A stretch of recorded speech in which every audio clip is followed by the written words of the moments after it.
Praise the Lord. Revival voice TV program చూస్తున్న మీ అందరికీ మా హృదయపూర్వక వందనాలు తెలియజేస్తున్నాం. ఇప్పుడు మా నాన్నగారు బిషప్ కొత్తపల్లి సుధాకర్ పాల్ గారు వాక్యాన్ని అందిస్తుండగా మీరందరూ శ్రద్ధగా విని దైవ దీవెనలు పొందండి. ప్రభుని స్తుతించడానికి గణపరచడానికి ప్రభు మనకిచ్చిన మహాకృపను బట్టి అందరు కూడా రెండు చేతుల పైకి దేవునికి స్తోత్రాలు చెల్లిద్దాం. హల్లెలూయా. మరి దేవుడు మనల్ని ఎంతో క్షేమంగా ఉంచారు. ఈ యొక్క నవంబర్ మాసంలో ఈ 3వ రాత్రి కూడా ప్రభు దగ్గర కూర్చోవడానికి ఉదయకాలం ప్రార్థించాం.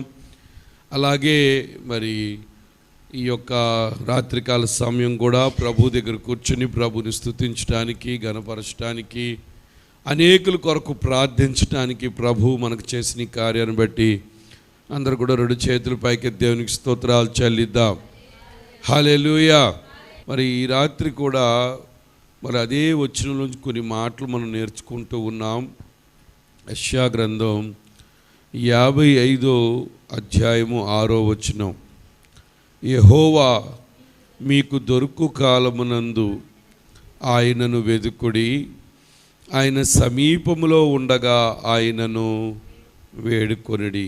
యెహోవా మీకు దొరికే కాలము, దొరుకు కాలమునందు ఆయన్ని వెతకాలి. మనం ఏం చేయాలంటే దొరికే సమయంలో ఆయన్ని వెతకాలి, ఆయనకి రెస్పాండ్ అయిపోవాలి. మనం ఆ సమయంలో మనకి దేవుడు ఈ సమయం ఇచ్చినప్పుడు మనం ఏం చేయాలి? ఈ సమయానికి ఆయనకి రెస్పాన్స్ ఇవ్వాలి. అర్జెంటుగా ఆయనకి రెస్పాన్స్ దొరికే సమయంలో ఆ సమయాన్ని ఉపయోగించుకుని ఆయనకి మనం రెస్పాండ్ అవ్వాలి. అందుకే ఆయన వెతకాలి. సీకింగ్ గాడ్ అని చెప్పాను. తర్వాత urgency to respond to God అని చెప్పాను.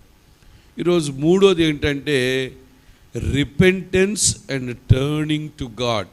అంటే పశ్చాత్తాపడుతూ ఆయన వైపు మనం ఏం చేయాలి?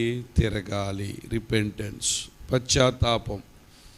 అండ్ టర్నింగ్ టు గాడ్, ఎవరి వైపు? దేవుని వైపు మనము తిరగాలి. అందుకే యెషయా గ్రంథం 55:7 వచనం చూడండి. భక్తిహీనులు తమ మార్గమును విడువవలెను, దుష్టులు తమ తలంపులను మానవలెను. వారు యెహోవా వైపు తిరిగిన ఎడల ఆయన వారి యందు జాలిపడును. వారు మన దేవుని వైపు తిరిగిన ఎడల ఆయన బహుగా క్షమించును. చూసారు ఎంత మంచి మాట. కాబట్టి ప్రభు క్షమించడానికి రెడీగా ఉన్నాడు. కానీ ప్రజలు ఏం చేస్తున్నారు? ఆయన వైపు తిరగట్లేదు. భక్తిహీనులు అంటే తమ మార్గమును ఏం చేయాలి? విడిచిపెట్టేయాలి. ఆ భక్తిహీనతలోంచి నువ్వు బయటికి రావాలి. ప్రభువును భక్తి చేయాలి. నువ్వు భయము భక్తి కలిగి ప్రభు సన్నిధిలో మనము సాగాలి. ఏదో ఒక నామకార్థం అంటే నామకే వాస్తే అంటారు కదా, ఏదో పేరుకు క్రైస్తవులుగా మనం బ్రతకూడదు. మనలో ఆయన పట్ల భక్తి కనపడాలి. భయము భక్తి, ఆయన ఆరాధించే విధానం, ఆయన సేవించే విధానం, ఆయనకు ప్రాధాన్యత ఇచ్చే విధానం, ఇవన్నీ కూడా మన జీవితంలో ఏమవ్వాలి? కనపడాలి. అందుకే భక్తిహీనులు అంట భక్తి లేని వారు తమ మార్గమును ఏం చేయాలి? విడిపోవాలను. దుష్టులు తమ తలంపులను మానవలెను. వారు యెహోవా వైపు తిరిగిన ఎడల ఆయన వారి యందు జాలిపడును. చూసారా? దేవుని వైపు తిరిగితే దేవుడు మన యందు జాలిపడే దేవుడు, అంతేగాని మనల్ని శిక్షించే దేవుడు కాదు. లేకపోతే మనల్ని ఇప్పుడు నీకు కావాల్సి వచ్చానా, ఇప్పుడు నా దగ్గరికి వచ్చావా, ఇప్పుడు నా అవసరం నీకు వచ్చిందా అని ఏమంటారు దెప్పి పొడచడం, లేకపోతే ఆ మాటలు మాట్లాడేవాడు కాదు ఆయన. ఆయన మనల్ని జాలి అంట మనం చూడగానే ఆయనకి జాలి పడువాడు. అలాగే మన దేవుని వైపు తిరిగిన ఎడల ఆయన బహుగా, వారు మన దేవుని వైపు తిరిగిన ఎడల ఆయన బహుగా క్షమించును. కాబట్టి సమయం ఉన్నప్పుడే మనం దేవుని, అందుకే అంటున్నాడు ఆయన దొరికే కాలంలోనే ఆయన వైపు తిరగాలి. మనం ఆ కాలం వెళ్ళిపోయిన తర్వాత ఆయన వైపు తిరిగితే మనకు ఉపయోగము లేదు. సమయం ఉండగానే సద్వినియోగం. తెలియదు, మనం అనుకుంటాం చాలా టైం ఉంది మనకి, ఏం బాధ లేదులే, రేపు చూసుకోవచ్చులే అనుకుంటారు. కానీ ఏ సమయంలో ఎలా వెళ్ళిపోతామో, ఎలా ఫ్రాక్షన్ ఆఫ్ సెకండ్లో పరిస్థితులన్నీ తారుమారైపోతాయి. అందుకే సమయం ఉండగానే మనం భక్తిపరులుగా మారిపోవాలి, భక్తిహీనతలోంచి బయటికి వచ్చేయాలి. చూడండి, ప్రభు పట్ల మనం నిలబడాలి, స్టాండ్ అవ్వాలి. దేనికి స్తోత్రాలు చెల్లిద్దాం. కాబట్టి భక్తి కలిగిన వారు, అంతేగాని ఇష్టానుసారంగా మనం జీవించడానికి వీల్లేదు. దుష్టత్వాన్ని వదిలిపెట్టాలి. మనం ఎవరి వైపు తిరగాలంటే దేవుని వైపు తిరిగితే ఆయన మన పట్ల జాలి చూపిస్తాడు, అలా బహుగా మనల్ని ఏం చేస్తాడంట, క్షమిస్తాడు. కాబట్టి ప్రతిరోజు కూడా ప్రభు దగ్గర మనల్ని మనం శుద్ధి చేసుకుని, మనల్ని మనం ప్రభు దగ్గర ఆ ప్యూరిటీ, అయ్యా నాలో ఇంకేమైనా లోపాలు ఉంటే నన్ను క్షమించు నాయన, ఈ నూతన నెలలోకి నడిపించావు అయ్యా, నేను ఈ 10 నెలల్లో నీకు వ్యతిరేకంగా ఏమైనా జీవించానేమో, నాలో ఇంకేమైనా దోషాలు కానీ, నాలో నీకు ఆయాసకరమైన మార్గం, నా యందు నీకు అయిష్టమైన కార్యాలు ఏమైనా ఉన్నాయేమో తీసే నాయన, నన్ను కడుగు నాయన, నన్ను పరిశుద్ధపరచు, నన్ను క్షమించు నాయన, నీ జాలి నాకు కావాలి, నీ కరుణ నాకు కావాలి, నీ క్షమాపణ నాకు కావాలని ప్రభు వైపు చూస్తూ మనం దేవుని సందులో సాగవలసిన వారమై ఉన్నాం. దేవునికి స్తోత్రాలు చెల్లిద్దాం. హల్లెలూయా. కాబట్టి పశ్చాత్తాపడి దేవుని వైపు మనం తిరగాలి. తర్వాత చూడండి, యావేలు గ్రంథం, జోయల్ చాప్టర్ 2 12-13 వచనాలు ఏముందో చూద్దాం. యావేలు గ్రంథం 2వ అధ్యాయం 12-13. ఇప్పుడైనను మీరు ఉపవాసం ఉండి కన్నీరు విడుచుచు దుఃఖించుచు మనఃపూర్వకంగా తిరిగి నా యొద్దకు రండి. ఇదే యెహోవా వాక్కు.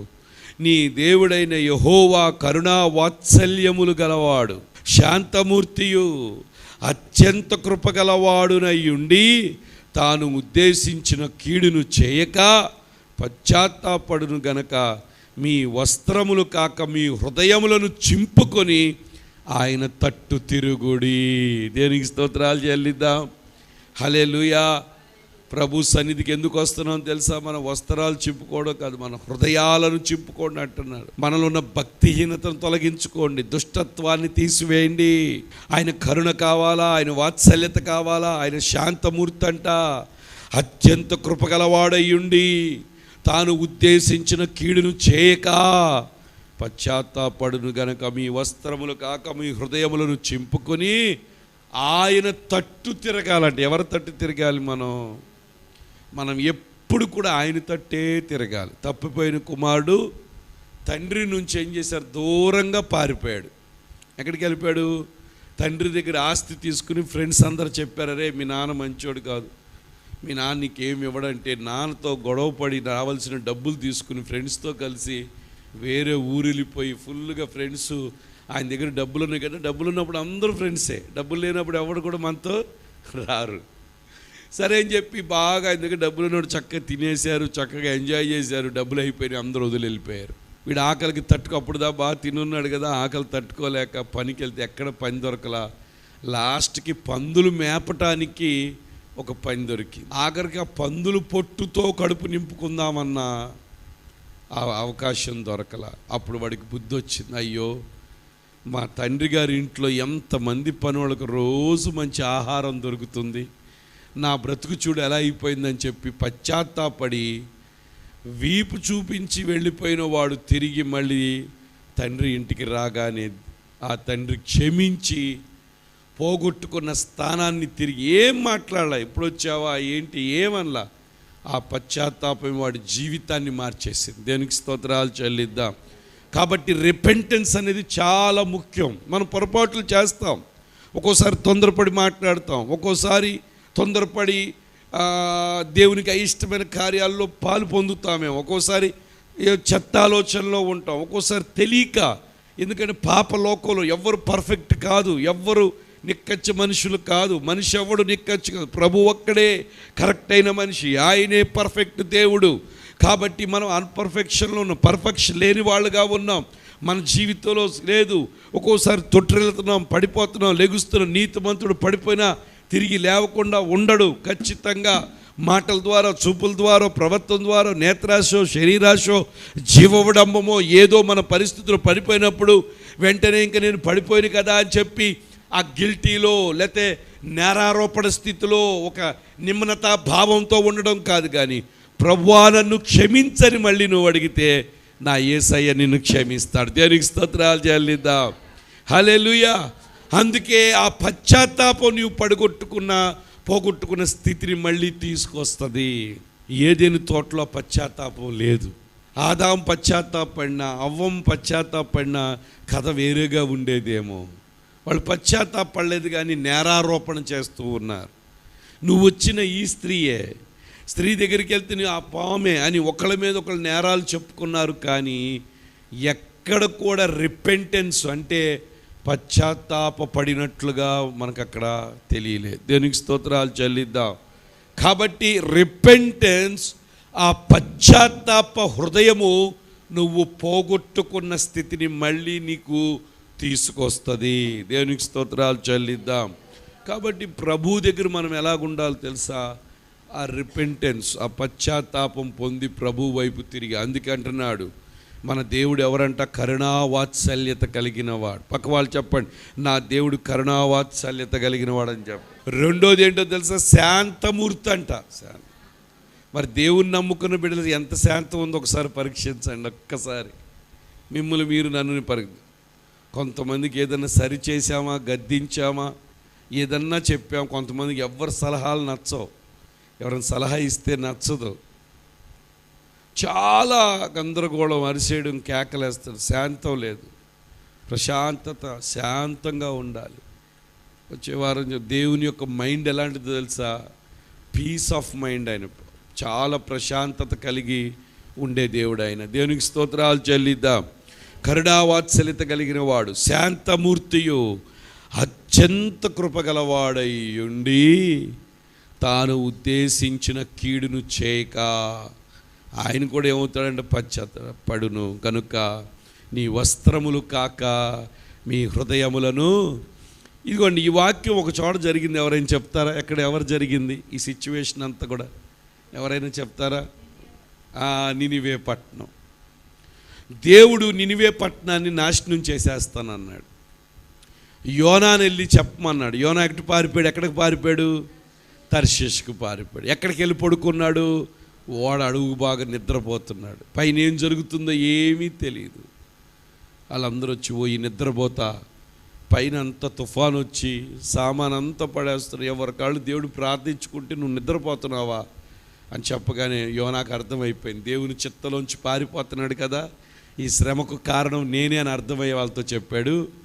నన్ను తీసుకెళ్ళి మీరు సముద్రంలో పడవేయండి, తుఫాన్ ఆగిపోద్దనగానే. చూడండి, ఎప్పుడైనా దేవుని చిత్తానికి విరుద్ధంగా వెళితే తుఫాన్ వచ్చేస్తుంది. నెమ్మది ఉండదు, అశాంతి ఉంటుంది, పీస్ ఆఫ్ మైండ్ ఉండదు.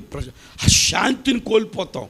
ఏదో ఏదో ఏదో జరగబోతుంది, ఏదో గందరగోళం, ఏదో రాంగ్ స్టెప్ అయిపోతున్నాం, ఏదో మొత్తానికి మాకు పీస్ లేదండి, ఇది దేవుని చిత్తం కాదనిపిస్తుంది, ఏది సమకూడట్లేదు, ఎక్కడ కూడా ఏదో కలిసినట్టు అనిపించట్లేదు.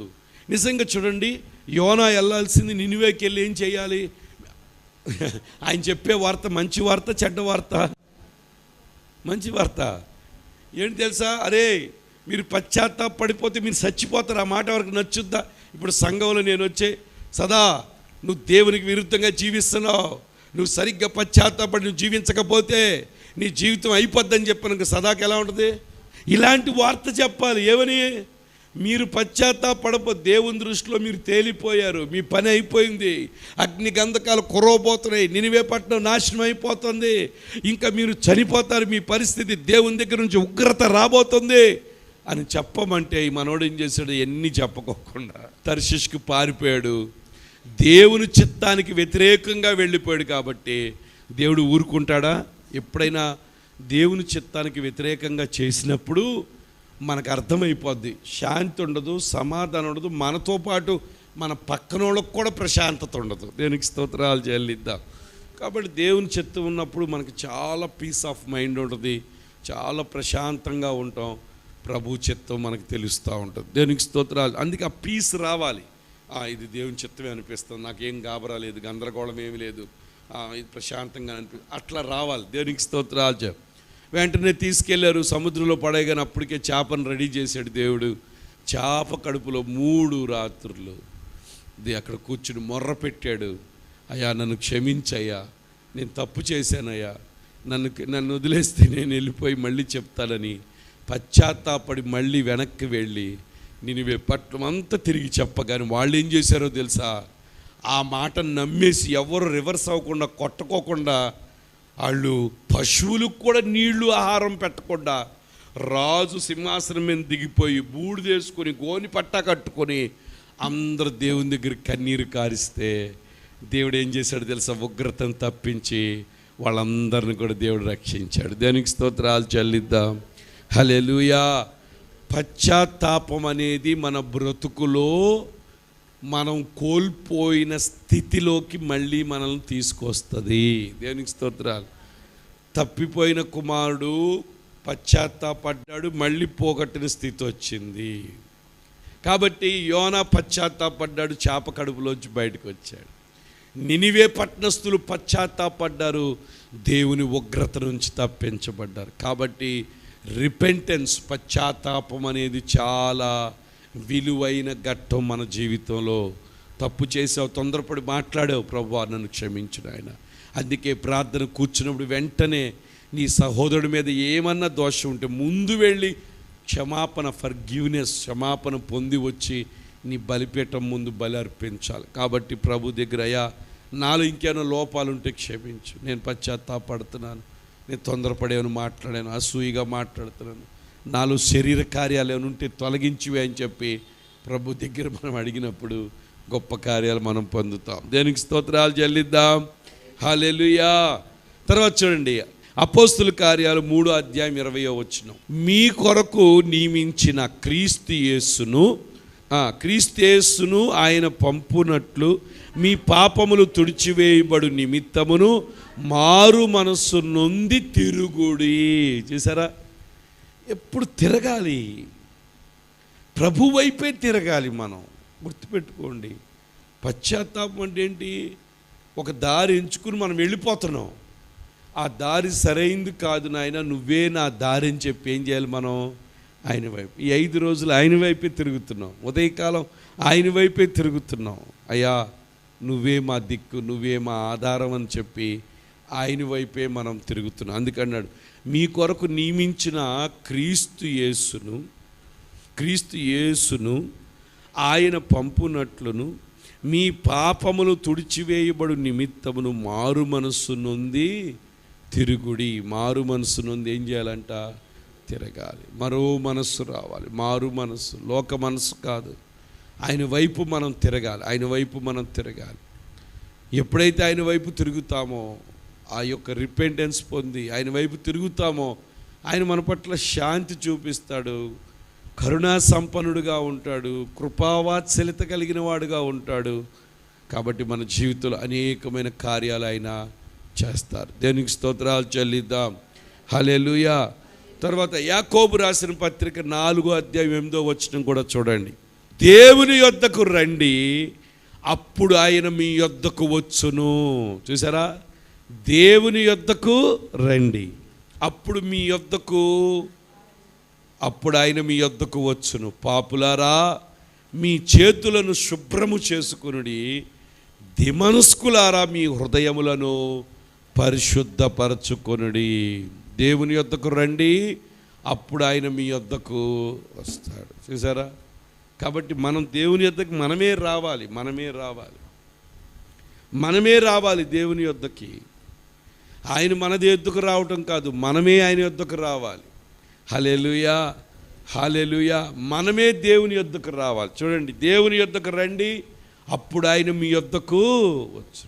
పాపులారా, మీ చేతులు శుభ్రం చేసుకునుడి, ద్విమనస్కులారా మీ హృదయాలను పరిశుద్ధపరచుకోడు. చూసారా? కాబట్టి మనం దేవుని వైపు తిరిగేవారుగా మనం ఉండాలి. ఎప్పుడైతే దేవుని వైపు తిరుగుతామో, హిజ్కియాకి మరణకర రోగం వచ్చింది, యెషయా వచ్చాడు ప్రవక్త, అయ్యా నీ ఇంటిని చక్కబెట్టుకో, నీ సమయం అయిపోయింది, నువ్వు చనిపోతున్నావు అని చెప్పాడు. వెంటనే ఆయన ఎవరి వైపు తిరిగాడు? గోడ తట్టు తిరిగి దేవుని వైపు చూస్తూ, అయ్యా నీ సన్నిధిలో నేను ఎలా జీవించాను ఒక్కసారి జ్ఞాపకం చేసుకో అని కన్నీరు విడిచిచూ ప్రార్థించగానే ఆ చెప్పిన వ్యక్తి ఇంకా గుమ్మము దాటకముందే మళ్ళీ వార్త వచ్చింది. ఏమన్నా తెలుసా? ఆయన కన్నీరు నేను చూచాను, నా వైపు తిరిగాడు, ఆయుష్ను అడిగాడు, కాబట్టి 15 సంవత్సరాలు ఆయుష్ ఇస్తున్నానని దేవుడు ఆయనకి ఆయుష్నిచ్చాడు. దేవునికి స్తోత్రాలు చెల్లిద్దాం. ఒక సత్యం ఏంటో తెలుసా? మనము ఆయన తట్టు, నేను నమ్ముతున్నాను, ఇది 3వ రాత్రి మీరు వచ్చారు. మీరు ఎవరి తట్టు తిరిగి వచ్చారంటే యేసయ్య తట్టు తిరిగారు మీరు. కాబట్టి మీకు అర్థమైనా అర్థం కాకపోయినా, మీకు కనబడినా కనబడకపోయినా ప్రభు మీ తట్టు తిరిగి ఉన్నాడు. దేవునికి స్తోత్రాలు చెల్లిద్దాం. ఆయన నిన్ను చూస్తూ ఉన్నాడు. చూడండి, తప్పిపోయిన కుమారుడు తండ్రిని వదిలిపెట్టి వెళ్ళిపోయాడు. మరి తండ్రి రోజు మిద్దెనెక్కి చూస్తూ ఉన్నాడు. కుమారుడు ఆ ప్రాంతం, ఆ దూరం నుంచి ఒక వ్యక్తి వస్తుండగానే తండ్రి గుర్తుపెట్టాడు. ఏమో తెలుసా? ఖచ్చితంగా నా కుమారుడు అయి ఉంటాడని. కుమారుడు ఒక అడుగు వేస్తుంటే తండ్రి 10 అడుగులేసి పరిగెత్తుకుంటూ వెళ్ళి మరి ఆ యొక్క కుమారుడిని కౌగిలించుకున్నాడు. నేను నమ్ముతున్నాను, ఎప్పుడైతే ప్రభు తట్టు మనం తిరగగానే మనం ఒక అడుగేసిన ప్రభువే ఆయన 2 చేతులు చాపి మనల్ని ఆ కౌగిల్లోకి తీసుకుంటాడు. ఎందుకంటే మనం ఆయన బిడలం. ఆయన బిడలం. ఖచ్చితంగా ఆయన హస్తాల్లోకి మనం తీసుకుని మనల్ని ఓదారుస్తాడు, నెమ్మదినిస్తాడు, సమాధానాన్ని ఇస్తాడు. మన జీవితంలో అనేకమైన కార్యాలు ఆయన చేస్తారు. దేవునికి స్తోత్రాలు చెల్లిద్దాం. కాబట్టి మొదటిగా ఆయన్ని వెతకాలి, సీకింగ్. రెండోది ఆయన మాటకు రెస్పాండ్ అవ్వాలి. మనం ఏం చేయాలి తెలుసా? రెస్పాన్స్ ఇవ్వాలి. ఆయనకి ఏం చేయాలి చెప్పండి? ఆయన మాటకు అర్జెంటుగా మనం రెస్పాండ్ అయిపోవాలి. దేవుడు ఏది చెప్తే అది చేయడానికి. ప్రభువా క్షమించమన్నావా? క్షమిస్తాను. ప్రభువా నీ పని చేయమన్నావా? చేస్తాను. ప్రభువా ఇదిగో నాకు వచ్చిన రాబడిలో విత్తమన్నా విత్తుతాను. వేరే క్వశ్చన్ లేదు. వాళ్ళు చెప్పిన నాకు అనవసరం. ప్రభు ఇవ్వబడి అణిచి కుదించి దిగజారినట్టు మనుషులు మీ వాళ్ళు, నేను అదే నమ్ముతాను.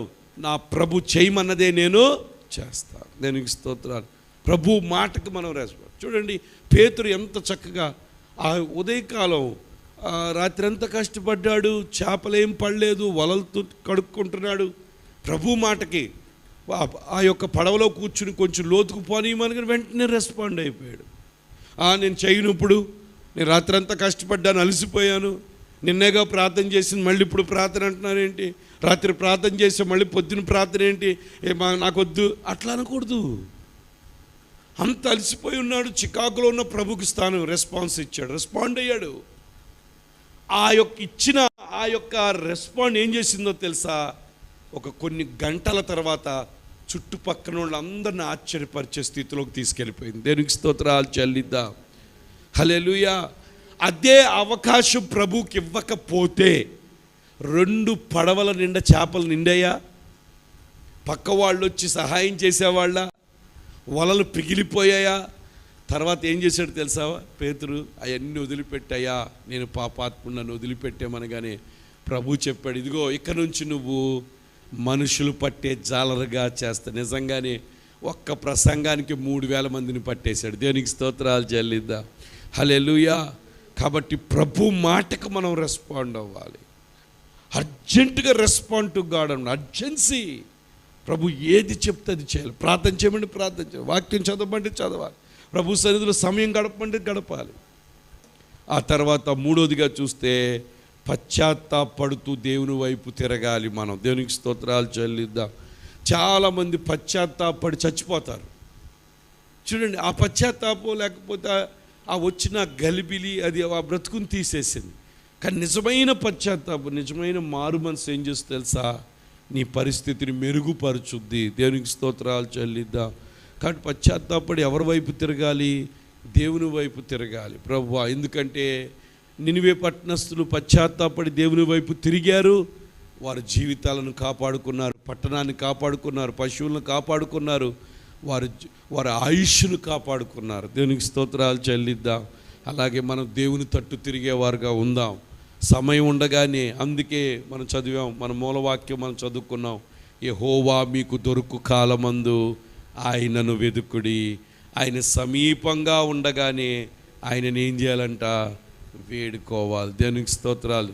ఇది దేవుడు దొరికే కాలం, దేవుడు మనకిచ్చిన సమయం. ఇది కృపావాత్సల్యత కలిగిన దేవుడు, కృపా సంపన్నుడు, శాంతమూర్తి, కీడు చేసే దేవుడు కాదు ఆయన.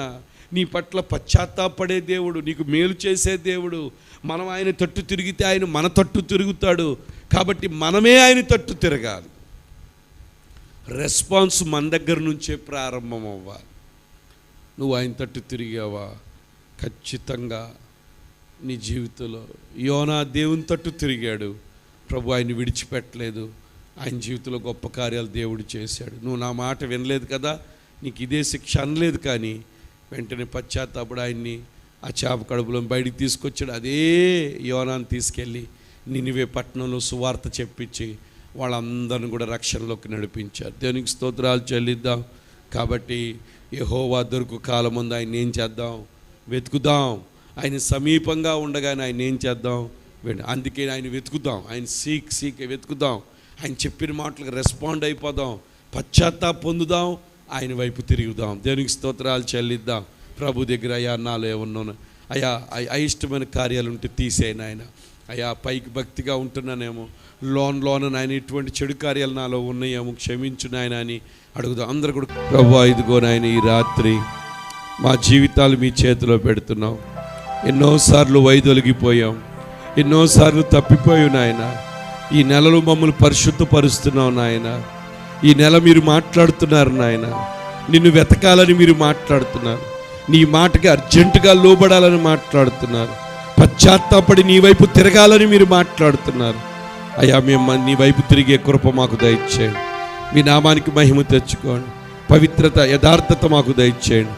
నీ కృప నీ కాపుదలుంచి నడిపించి సహాయం చేయమని మీ నామానికే మహిమ ఘనత ప్రభావములు ఆరోపిస్తూ నచండి యేసుక్రీస్తు వారికి నామమున వేడుకున్నాం తండ్రి, ఆమేన్. యేసు రక్తమే ఇచ్చేం, సిలువ రక్తమే ఇచ్చేం, ప్రవేశనాం సంపూర్ణ విజయము కలుగును గాక.